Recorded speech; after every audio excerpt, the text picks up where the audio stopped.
ଆସନ୍ତୁ ବର୍ତ୍ତମାନ ଆମେ ପ୍ରଭୁଙ୍କର ବାକ୍ୟ ମଧ୍ୟକୁ ଯିବା।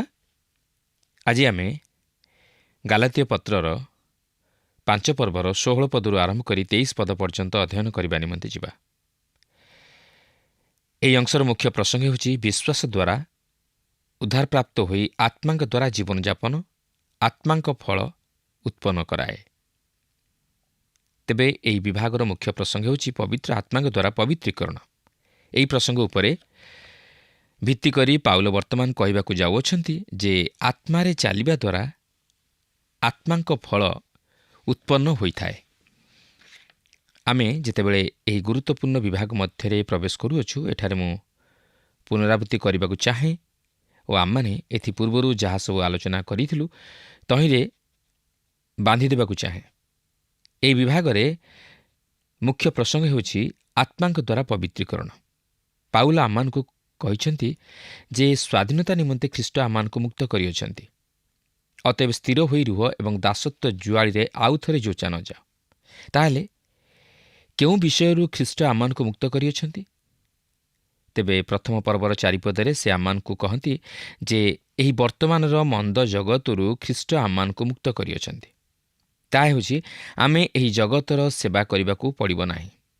ଏହାପରେ 2 ପର୍ବର 20 ପଦରେ ସେ କହନ୍ତି, ମୁଁ ଜୀବିତ ତଥାପି ମୁଁ ନୁହେଁ, ଆପଣ ଓ ମୁଁ ଆମେ ଖ୍ରୀଷ୍ଟୀୟ ଜୀବନଯାପନ କରିପାରିବା ନାହିଁ, କିନ୍ତୁ ଖ୍ରୀଷ୍ଟ ଆମମାନଙ୍କ ମଧ୍ୟରେ ବାସ କରିପାରିବେ।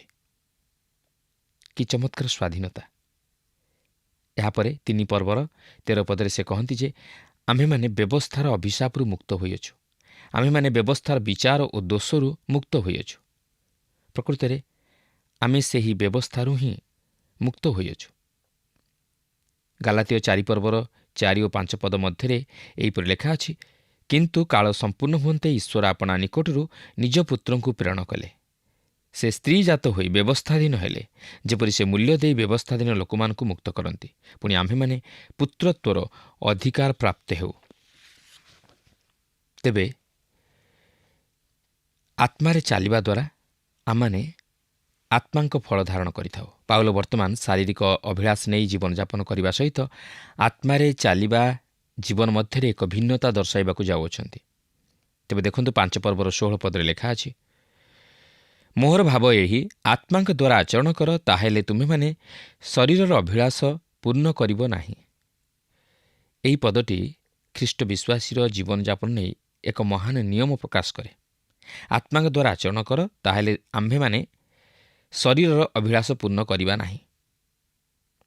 ଅନେକ ବିଷୟ ଅଛି ଯାହାକି ମନ୍ଦ ବା ଖରାପ ବୋଲି ଜଣାପଡ଼େ ନାହିଁ, ବା ସେଗୁଡ଼ିକ ଖରାପ ନୁହେଁ, ମାତ୍ର ସେହିସବୁ ଆତ୍ମିକ ବିଷୟଗୁଡ଼ିକର ସ୍ଥାନ ଅଧିକାର କରିନିଅନ୍ତି।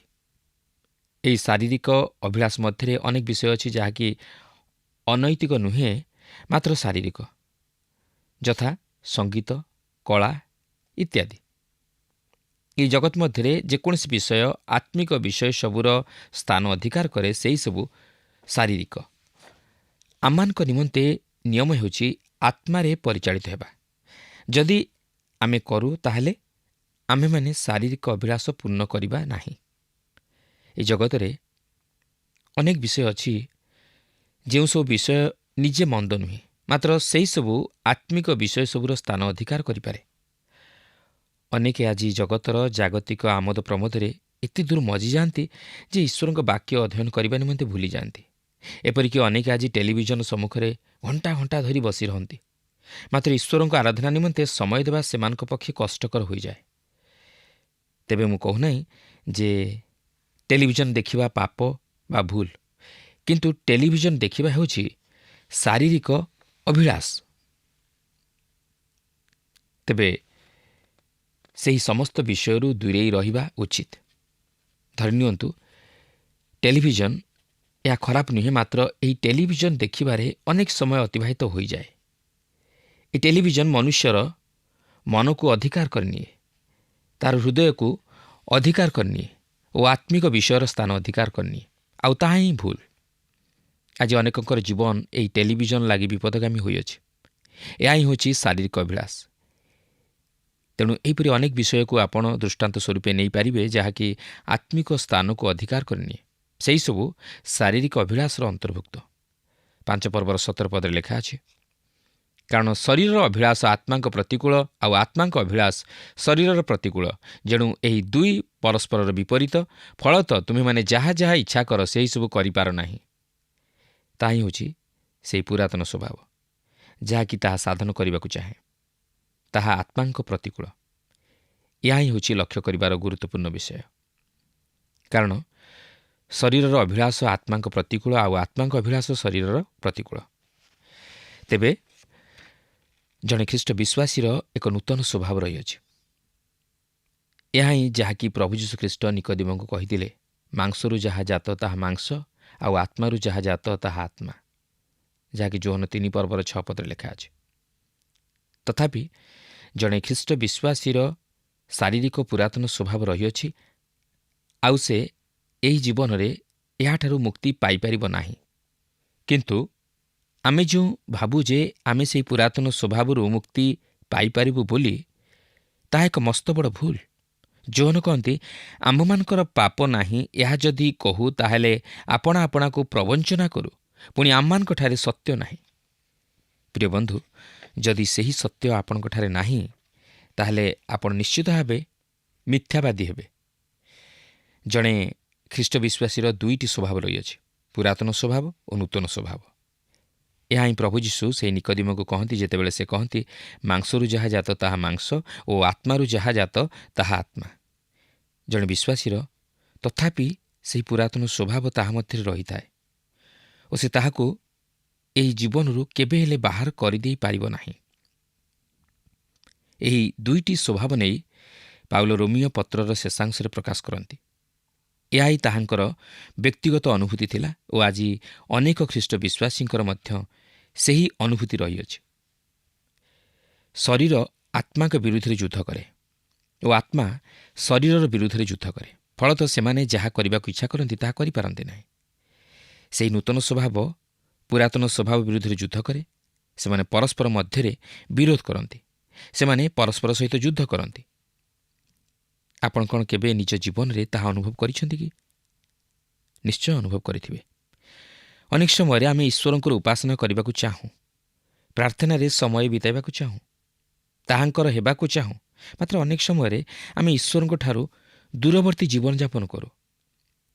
ତାହାଙ୍କ ବିଷୟରେ ଅମନୋଯୋଗୀ ହେଉ।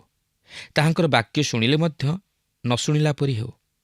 ବିଶ୍ୱାସରେ ଦୁର୍ବଳ ହୋଇଯାଉ ଓ ଯେଉଁ ଉତ୍ତମ କାର୍ଯ୍ୟ କରିବାକୁ ଚାହୁଁ ତାହା କରିପାରିନଥାଉ। ମାତ୍ର ଯେଉଁ କାର୍ଯ୍ୟ କରିବାକୁ ନ ଚାହୁଁ ତାହା ହିଁ କରିଥାଉ। ଏହି ଅନୁଭୂତି ପାଉଲଙ୍କର ଥିଲା ଓ ଆଜି ମଧ୍ୟ ଅନେକ ଖ୍ରୀଷ୍ଟ ବିଶ୍ୱାସୀ ଏହିପରି ଅନୁଭୂତି ମଧ୍ୟ ଦେଇ ଗତି କରନ୍ତି। 18 ଲେଖା ଅଛି, କିନ୍ତୁ ଯଦି ତୁମେମାନେ ଆତ୍ମାଙ୍କ ଦ୍ୱାରା ପରିଚାଳିତ ହୁଅ, ତେବେ ବ୍ୟବସ୍ଥାର ଅଧୀନ ନୁହଁ।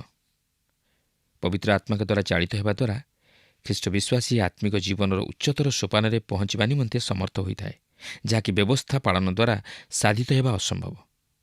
ବର୍ତ୍ତମାନ ପାଉଲ ସ୍ପଷ୍ଟ ଭାବେ ସେହି ଶାରୀରିକ କାର୍ଯ୍ୟଗୁଡ଼ିକ କ'ଣ ତାହା ଜଣାଇ ଦେବାକୁ ଯାଉଅଛନ୍ତି।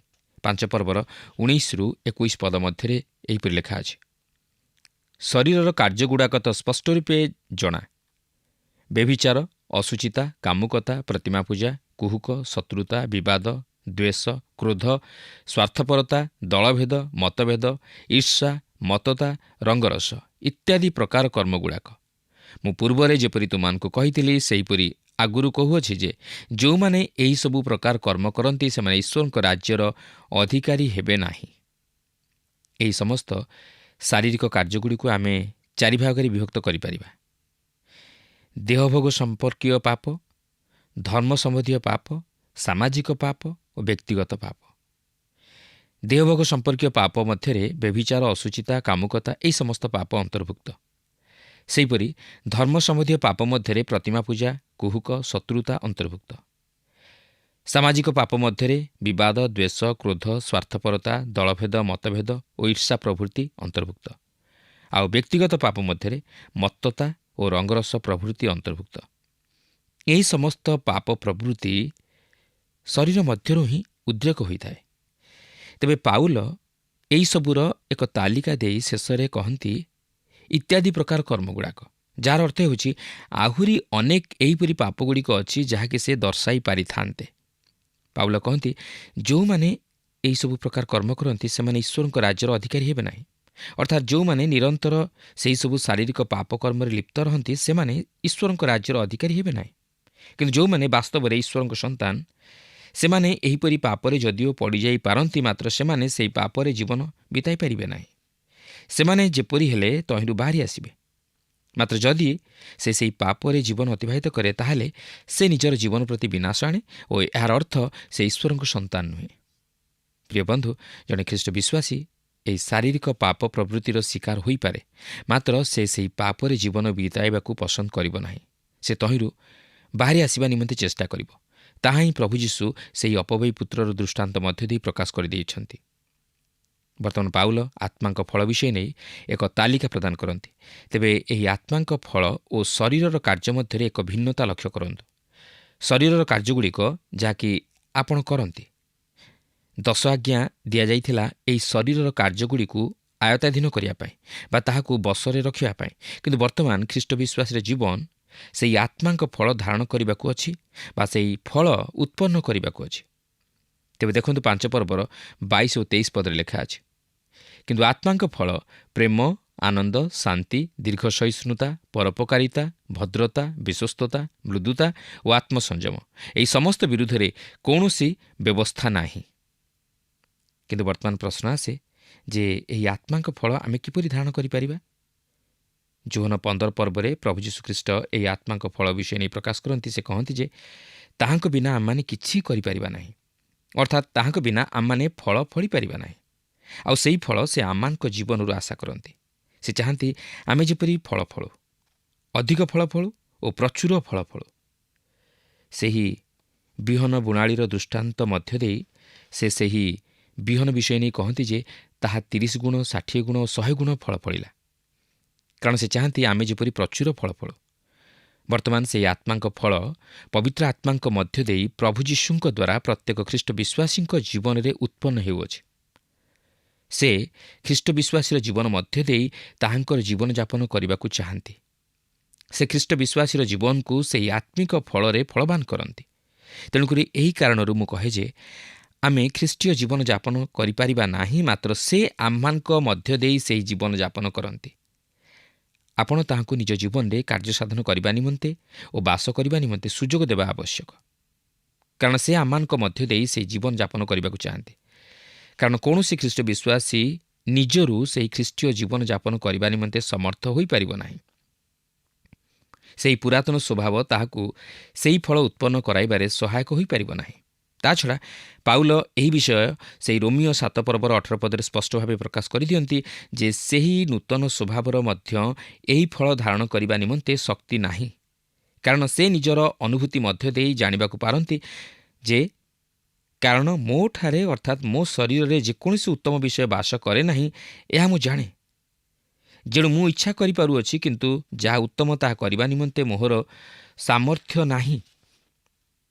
ତାହା ହିଁ ଆମମାନଙ୍କର ସମସ୍ୟା। ଏହା ଆମ୍ଭମାନଙ୍କ ନିଜର ଶକ୍ତିର ବାହାରେ। ଆମେ ନିଜର ଶକ୍ତି ବା ଚେଷ୍ଟା କିମ୍ବା ଉଦ୍ୟମରେ ସେହିପରି ଜୀବନଯାପନ କରିପାରିବା ନାହିଁ। ମାତ୍ର ସେହି ପବିତ୍ର ଆତ୍ମାଙ୍କ ସହାୟତାରେ ସାଧନ କରିପାରିବା। କିନ୍ତୁ ସେହି ପବିତ୍ର ଆତ୍ମାଙ୍କୁ କିପରି ଆମମାନେ ନିଜ ହୃଦୟରେ ବା ଜୀବନରେ କାର୍ଯ୍ୟସାଧନ କରିବା ନିମନ୍ତେ ଅନୁମତି ତଥା ସୁଯୋଗ ଦେଇପାରିବା? ସେହି ଖ୍ରୀଷ୍ଟଙ୍କ ସହ ସଂଯୁକ୍ତ ହେଲେ ଏହି ସମସ୍ତ ବିଷୟ ସାଧିତ ହୋଇପାରିବ। ଯୋହନ 15 ପର୍ବର 4 ପଦରେ ପ୍ରଭୁ ଯୀଶୁ ଏହିପରି କହନ୍ତି, ମୋଠାରେ ରୁହ, ସେଥିରେ ମୁଁ ତୁମମାନଙ୍କଠାରେ ରହିବି। ଶାଖା ଯେପରି ଦ୍ରାକ୍ଷାଲତାରେ ନ ରହିଲେ ନିଜରୁ ଫଳ ଫଳିପାରେ ନାହିଁ, ସେହିପରି ତୁମେମାନେ ମଧ୍ୟ ମୋଠାରେ ନ ରହିଲେ ଫଳ ଫଳିପାର ନାହିଁ। ତେଣୁ ସେହି ଫଳ ପ୍ରଭୁ ଯୀଶୁଖ୍ରୀଷ୍ଟ ପବିତ୍ର ଆତ୍ମାଙ୍କ ମଧ୍ୟ ଦେଇ ଆମମାନଙ୍କ ଜୀବନରେ ଉତ୍ପନ୍ନ କରାନ୍ତି। ଆମ୍ଭମାନଙ୍କୁ ସେହି ପବିତ୍ର ଆତ୍ମାଙ୍କର ବଶୀଭୂତ ହୋଇ ରହିବାକୁ ହେବ ଓ ତାହାଙ୍କୁ ଆମ ଜୀବନରେ କାର୍ଯ୍ୟସାଧନ କରିବା ନିମନ୍ତେ ସୁଯୋଗ ଦେବାକୁ ହେବ। ତାହେଲେ ସେ ଆମମାନଙ୍କ ଜୀବନରେ ତାହା ସାଧନ କରିପାରିବେ। କାରଣ ତାହା ଆତ୍ମାଙ୍କ ଫଳ ଓ ଆତ୍ମା ହିଁ ସାଧନ କରନ୍ତି। କିନ୍ତୁ ଖ୍ରୀଷ୍ଟ ବିଶ୍ୱାସୀ ଏକ ମାଧ୍ୟମ ମାତ୍ର।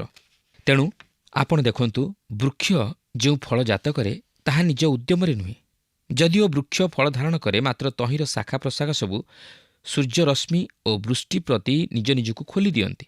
ଏହାପରେ ବୃକ୍ଷ ବଉଳ ଧାରଣ କରେ ଓ ଏହି ବଉଳ ମଧ୍ୟରୁ ଛୋଟ ଛୋଟ ସବୁଜ ଫଳ ଜାତ ହୁଏ ଓ ଏହା ବଢ଼େ ଆଉ ତାପରେ ପକ୍ୱ ଫଳରେ ପରିଣତ ହୁଏ। ଆଉ ଏକ ବିଷୟ ଯାହାକି ମୁଁ ଲକ୍ଷ୍ୟ କରିଅଛି, ଆଉ ତାହା ହେଉଛି ଶାଖା ପ୍ରଶାଖା କେବେ ହେଲେ ବୃକ୍ଷର ଗଣ୍ଡିକୁ ପରିତ୍ୟାଗ କରନ୍ତି ନାହିଁ। ପ୍ରଭୁ ଯୀଶୁ ମଧ୍ୟ କହନ୍ତି, ଶାଖା ଯେପରି ଦ୍ରାକ୍ଷାଲତାରେ ନ ରହିଲେ ନିଜରୁ ଫଳ ଫଳିପାରେ ନାହିଁ, ସେହିପରି ତୁମେମାନେ ମଧ୍ୟ ମୋଠାରେ ନ ରହିଲେ ଫଳ ଫଳିପାର ନାହିଁ, ଯାହାକି ଯୋହନ 15 ପର୍ବର 4 ପଦରେ ଲେଖା ଅଛି। ତେଣୁ ଆମମାନଙ୍କର ସମସ୍ୟା ହେଉଛି ଯେ ଆମ୍ଭେମାନେ ଜୀବନ୍ତ ବଳି ସ୍ୱରୂପେ ନିଜକୁ ଈଶ୍ୱରଙ୍କ ଉଦ୍ଦେଶ୍ୟରେ ଉତ୍ସର୍ଗ କରୁ, ମାତ୍ର ଯେତେବେଳେ ସେହି ବେଦୀ ଉତ୍ତପ୍ତ ହୁଏ ସେତେବେଳେ ଆମମାନେ ଦୂରେଇ ଯାଇଥାଉ। କିନ୍ତୁ ଆମେ ଯଦି ଫଳ ଧାରଣ କରିବାକୁ ଚାହୁଁ, ତାହେଲେ ଆମମାନଙ୍କୁ ଖ୍ରୀଷ୍ଟଙ୍କଠାରେ ସଂଯୁକ୍ତ ହେବାକୁ ହେବ। ପାଉଲ ଫଳ ଧାରଣ କରିବାର ନିୟମ ପ୍ରକାଶ କରୁଅଛନ୍ତି, ଯେପରି ଆମେ ଏହା ବୁଝିପାରୁ। ଫଳ ବସତା ସ୍ୱୀକାର କରିବା ଦ୍ୱାରା ଜାତ ହୋଇଅଛି। ତେଣୁକରି ଆମମାନଙ୍କୁ ପବିତ୍ର ଆତ୍ମାଙ୍କର ବସତା ସ୍ୱୀକାର କରିବାକୁ ଅଛି, ଯିଏକି ଆମମାନଙ୍କ ମଧ୍ୟରେ ବାସ କରନ୍ତି। ପବିତ୍ର ଆତ୍ମା ଫଳ ଧାରଣ କରିବାକୁ ଚାହାନ୍ତି, ଆଉ ଏହାକୁ ଆତ୍ମାଙ୍କ ଫଳ ବୋଲି କୁହାଯାଏ। ତେଣୁ ଆପଣ ଦେଖନ୍ତୁ, ସେହି ଫଳଗୁଡ଼ିକ ଅନେକ, ମାତ୍ର ଏହାକୁ ଏକ ବଚନରେ ଉପସ୍ଥାପିତ କରାଯାଏ, ଆତ୍ମାଙ୍କ ଫଳ, କିନ୍ତୁ ଫଳଗୁଡ଼ିକ ବୋଲି କୁହାଯାଏ ନାହିଁ।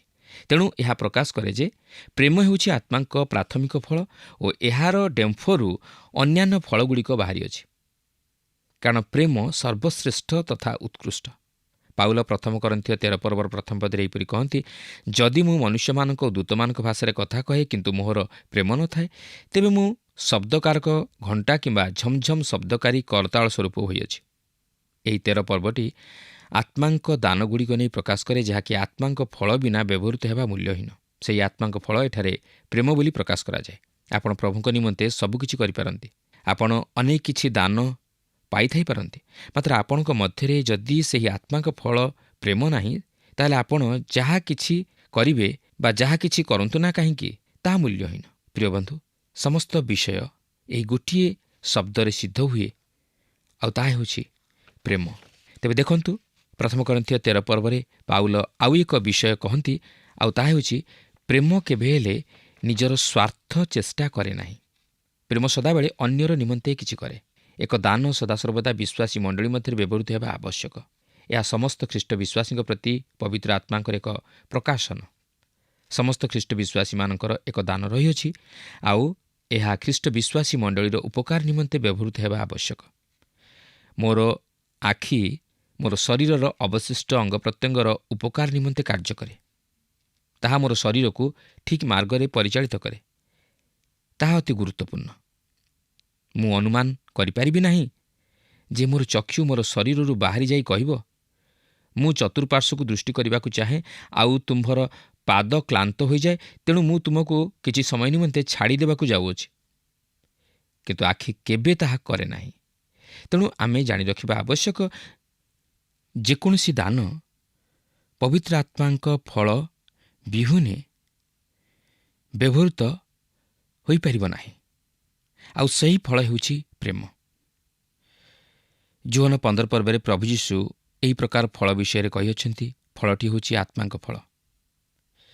ତେବେ ଆତ୍ମାଙ୍କ ଫଳ ହେଉଛି ପ୍ରେମ, ଆନନ୍ଦ, ଶାନ୍ତି, ଦୀର୍ଘ ସହିଷ୍ଣୁତା, ପରୋପକାରିତା, ଭଦ୍ରତା, ବିଶ୍ୱସ୍ତତା, ମୃଦୁତା ଓ ଆତ୍ମସଂଯମ। ଏହି ସମସ୍ତ ବିରୁଦ୍ଧରେ କୌଣସି ବ୍ୟବସ୍ଥା ନାହିଁ। ତେବେ ଏହି ଆତ୍ମାଙ୍କ ଫଳ ବିରୁଦ୍ଧରେ କୌଣସି ବ୍ୟବସ୍ଥା ନାହିଁ, କିମ୍ବା କୌଣସି ବ୍ୟବସ୍ଥା ଏହି ଫଳ ଉତ୍ପନ୍ନ କରାଇପାରେ ନାହିଁ। ଆପଣ ନିଜର ଚେଷ୍ଟା ବା ଉଦ୍ୟମରେ ଏହି ଫଳ ଧାରଣ କରିପାରିବେ ନାହିଁ। ଯେପର୍ଯ୍ୟନ୍ତ ସେହି ପବିତ୍ର ଆତ୍ମା ଆପଣଙ୍କର ଜୀବନକୁ ଅଧିକାର କରିନାହାନ୍ତି ବା ଆପଣ ତାହାଙ୍କୁ ଆପଣଙ୍କ ଜୀବନରେ କାର୍ଯ୍ୟ ସାଧନ କରିବା ନିମନ୍ତେ ସୁଯୋଗ ଦେଇନାହାନ୍ତି, ସେ ପର୍ଯ୍ୟନ୍ତ ଆପଣ ସେହି ଫଳ ଧାରଣ କରିବା ନିମନ୍ତେ ସକ୍ଷମ ହୋଇପାରିବେ ନାହିଁ। କିନ୍ତୁ ସେ ତାହା ଆପଣଙ୍କ ଜୀବନ ଓ ମୋ ଜୀବନ ମଧ୍ୟ ଦେଇ ସାଧନ କରିବାକୁ ଚାହାନ୍ତି। ଆପଣ କେବେ ନିଜକୁ ନମ୍ର କରିବା ନିମନ୍ତେ ଚେଷ୍ଟା କରିଅଛନ୍ତି? ଆପଣ ଯଦି ନମ୍ର ହେବାକୁ ଚେଷ୍ଟା କରି ଏହା ସାଧନ କରିଦିଅନ୍ତି, ତାହେଲେ ଆପଣ ତହିଁ ନିମନ୍ତେ ନିଜକୁ ଗର୍ବ ଅନୁଭବ କରିବେ, ଆଉ ତାପରେ ଆପଣ ଆପଣଙ୍କର ନମ୍ରତାକୁ ହରାଇ ବସିବେ। କିଛି ସମୟ ନିମନ୍ତେ ଆସନ୍ତୁ ସେହି ଆତ୍ମାଙ୍କ ଫଳ ପ୍ରତି ଦୃଷ୍ଟି କରିବା। ଏହା ଖ୍ରୀଷ୍ଟ ବିଶ୍ୱାସୀମାନଙ୍କ ଜୀବନର ଚରିତ୍ର ଚିତ୍ରଣ କରିବା ଆବଶ୍ୟକ। କିନ୍ତୁ ପ୍ରଶ୍ନ ହେଉଛି, ଆମେ କ'ଣ ଆତ୍ମାଙ୍କ ଫଳ ଜାତ କରିପାରୁଛୁ କି? ବର୍ତ୍ତମାନ ଲକ୍ଷ୍ୟ କରିବାର ବିଷୟ ହେଉଛି ଯେ ଆପଣ ଯଦି ଜଣେ ଖ୍ରୀଷ୍ଟ ବିଶ୍ୱାସୀ, ତାହେଲେ ପ୍ରେମ ଆପଣଙ୍କ ହୃଦୟରେ ଓ ଜୀବନରେ ରହିବା ନିତାନ୍ତ ଆବଶ୍ୟକ। କିନ୍ତୁ ପ୍ରିୟ ବନ୍ଧୁ, ଆପଣଙ୍କ ଜୀବନରେ ଯଦି ଦେହଭୋଗ ସମ୍ପର୍କୀୟ ପାପ ରହିଅଛି, ତାହେଲେ ପ୍ରକୃତ ପ୍ରେମ କ'ଣ ତାହା ଆପଣ କେବେ ହେଲେ ଜାଣିପାରିବେ ନାହିଁ। ଆଜି ଅନେକ ଯୁବା ଯୁବତୀମାନେ ଯୌନ ସଂସର୍ଗତା ବିଷୟରେ ଅଧିକ କିଛି ଜାଣନ୍ତି, ମାତ୍ର ସେମାନେ ପ୍ରକୃତ ପ୍ରେମ ସମ୍ପର୍କରେ କିଛି ଜାଣନ୍ତି ନାହିଁ। ପ୍ରେମ ହେଉଛି ଆତ୍ମାଙ୍କ ଫଳ, ଆଉ ଈଶ୍ୱର ଏହି ପ୍ରେମ ଜଣେ ସ୍ତ୍ରୀ ନିମନ୍ତେ ତା'ର ସ୍ୱାମୀକୁ ଦେବେ ଓ ସ୍ୱାମୀ ନିମନ୍ତେ ସ୍ତ୍ରୀକୁ ଦେବେ। ଆଉ ମୁଁ ଭାବୁନାହିଁ ଯେ କୌଣସି ବ୍ୟକ୍ତି ଦୁଇ ଜଣ ଖ୍ରୀଷ୍ଟ ବିଶ୍ୱାସୀ ପରସ୍ପରକୁ ପ୍ରେମ କରିବା ପରି ପ୍ରେମ କରିପାରିବ। ସେହିପରି ଆନନ୍ଦ ଏକ ଫଳ ଯାହାକି ପ୍ରଭୁ ଯୀଶୁ ଚାହାନ୍ତି ଆପଣ ଯେପରି ଆପଣଙ୍କ ଜୀବନରେ ତାହା ଧାରଣ କରନ୍ତି। ସେ ଏହି ଜଗତକୁ ଆସିଲେ ଯେପରି ଆମେ ଆନନ୍ଦ ପ୍ରାପ୍ତ ହେଉ। ପ୍ରଥମ ଯୌନ ପ୍ରଥମ ପର୍ବର 4 ପଦରେ ଲେଖା ଅଛି, ଆମମାନଙ୍କର ଆନନ୍ଦ ଯେପରି ପରିପୂର୍ଣ୍ଣ ହୁଏ ଏଥିନିମନ୍ତେ ଆମମାନେ ଏହିସବୁ ଲେଖୁଅଛୁ। ପ୍ରିୟ ବନ୍ଧୁ, ଆଜି କ'ଣ ଆମ ଜୀବନରେ ସେହିପରି ଆନନ୍ଦ ଅଛି କି? ଯଦି ନାହିଁ, ତାହେଲେ କେଉଁ କାରଣରୁ ଆମେ ସେହି ଆନନ୍ଦ ଅନୁଭବ କରିପାରୁନାହୁଁ ତାହା ଆମମାନଙ୍କୁ ଜାଣିବାକୁ ହେବ। ଏଠାରେ ମୁଁ ଜାଗତିକ ବା କ୍ଷଣିକ ଆନନ୍ଦ ବିଷୟରେ କହୁନାହିଁ, ମାତ୍ର ଚିରସ୍ଥାୟୀ ଆନନ୍ଦ ବିଷୟରେ କହୁଅଛି, ଯାହାକି ଖ୍ରୀଷ୍ଟଙ୍କଠାରେ ଜଣେ ବିଶ୍ୱାସୀ ଅନୁଭବ କରେ। ଏହାପରେ ତୃତୀୟ ଫଳ ହେଉଛି ଶାନ୍ତି, ଈଶ୍ୱରଙ୍କ ଶାନ୍ତି। ଧର୍ମ ଆପଣଙ୍କୁ ଏହି ଶାନ୍ତି କେବେ ହେଲେ ଦେଇପାରିବ ନାହିଁ। କେବଳ ଯୀଶୁଖ୍ରୀଷ୍ଟ ଆପଣଙ୍କୁ ଏହି ଶାନ୍ତି ଦେଇପାରିବେ। ରୋମିଓ 5 ପର୍ବର ପ୍ରଥମ ପଦରେ ଲେଖା ଅଛି, ଅତଏବ ବିଶ୍ୱାସ ଦ୍ୱାରା ଧାର୍ମିକ ଗଣିତ ହେବାରୁ ଆମ୍ଭେମାନେ ଆମମାନଙ୍କ ପ୍ରଭୁ ଯୀଶୁଖ୍ରୀଷ୍ଟଙ୍କ ଦ୍ୱାରା ଈଶ୍ୱରଙ୍କ ସହିତ ଶାନ୍ତିରେ ଅଛୁ। ଆଉ ଏକ ଫଳ ହେଉଛି ଦୀର୍ଘ ସହିଷ୍ଣୁତା, ଯାହାକି ଧୈର୍ଯ୍ୟର ସହିତ ଦୀର୍ଘ ସମୟ ଧରି ସହ୍ୟ କରିବା। ଏହା ହେଉଛି ଏକ ଅଞ୍ଚଳ ଯେଉଁଠାରେ ମୁଁ କିଛି ସାହାଯ୍ୟ ଆବଶ୍ୟକ କରେ, ଆଉ କେବଳ ଈଶ୍ୱରଙ୍କ ଆତ୍ମା ହିଁ ଏହା ସାଧନ କରିପାରିବେ। ମୁଁ ଜାଣିବାକୁ ପାରିଲି ଯେ ମୁଁ ଏହା ନିଜେ ସାଧନ କରିପାରିବି ନାହିଁ। ସେହିପରି ଭଦ୍ରତା ମଧ୍ୟ ଏକ ଫଳ, ଯାହାର ଅର୍ଥ ହେଉଛି ଦୟାର ସହିତ ଆଚରଣ କରିବା। ସେହିପରି ପରୋପକାରିତା, ଯାହାର ଅର୍ଥ ହେଉଛି ଅନ୍ୟର ଉପକାର କରିବା। ଏହାପରେ ବିଶ୍ୱସ୍ତତା। ଆପଣ ଯଦି ଈଶ୍ୱରଙ୍କ ସନ୍ତାନ ତାହେଲେ ଆପଣ ବିଶ୍ୱସ୍ତ ହେବେ। ଆପଣ ଯଦି ବିବାହିତ ତାହେଲେ ଆପଣ ଆପଣଙ୍କର ସ୍ତ୍ରୀ ବା ସ୍ୱାମୀ ପ୍ରତି ବିଶ୍ୱସ୍ତ ରହିବେ। ଆପଣ ଯଦି ଜଣେ କର୍ମଚାରୀ ତାହେଲେ ଆପଣ ଆପଣଙ୍କ କାର୍ଯ୍ୟରେ ଓ ଆପଣଙ୍କର ଉପରିସ୍ଥଙ୍କ ପ୍ରତି ବିଶ୍ୱସ୍ତ ରହିବେ। ଆପଣ ଯଦି ମଣ୍ଡଳୀର ଜଣେ ସଭ୍ୟ ତାହେଲେ ଆପଣ ଆପଣଙ୍କର ମଣ୍ଡଳୀ ପ୍ରତି ମଧ୍ୟ ବିଶ୍ୱସ୍ତ ରହିବେ। ଆପଣ ଯେଉଁ କ୍ଷେତ୍ରରେ ଥାଆନ୍ତୁ ନା କାହିଁକି ଓ ଯାହା କରନ୍ତୁ ନା କାହିଁକି ତାହେଲେ ବିଶ୍ୱସ୍ତ ରହିବେ। ଏହାପରେ ମୃଦୁତା ହେଉଛି ଏକ ଫଳ। ଏହାର ଅର୍ଥ ନୁହେଁ ଯେ କୋହଳ ହୋଇଯିବା ବା ଲଘୁ ହୋଇଯିବା। ଯେଉଁ ଦୁଇ ଜଣ ବ୍ୟକ୍ତି ପ୍ରକୃତିରେ ନମ୍ର ଥିଲେ ସେମାନେ ହେଲେ ମୋଶା ଓ ପ୍ରଭୁ ଯୀଶୁଖ୍ରୀଷ୍ଟ। ସମ୍ଭବତଃ ମୋଶାଙ୍କୁ ଆପଣ ନମ୍ରଶୀଳ ବୋଲି ଭାବି ନ ପାରନ୍ତି। ଯେତେବେଳେ ସେ ପର୍ବତରୁ ଓହ୍ଲାଇ ଲୋକମାନଙ୍କୁ ସୁବର୍ଣ୍ଣର ବାଛୁରୀକୁ ପୂଜା କରିବାର ଦେଖି ସେମାନଙ୍କ ପ୍ରତି ବିଚାର ବର୍ତ୍ତାଇଲେ, କିନ୍ତୁ ସେ ନମ୍ରଶୀଳ ବ୍ୟକ୍ତି ଥିଲେ। ସେହିପରି ପ୍ରଭୁ ଯୀଶୁ ଯେତେବେଳେ ମନ୍ଦିରରେ ମୁଦ୍ରା ବ୍ୟବସାୟୀମାନଙ୍କୁ ଦେଖି ସେମାନଙ୍କୁ ମନ୍ଦିରରୁ ବିତାଡ଼ିତ କଲେ, ସେତେବେଳେ କ'ଣ ସେ ନମ୍ର ଥିଲେ? ହଁ, ସେ ନମ୍ର ଥିଲେ। କାରଣ ମୃଦୁତାର ଅର୍ଥ ନୁହେଁ କୋହଳ ହୋଇଯିବା ବା ଦୁର୍ବଳ ହୋଇଯିବା।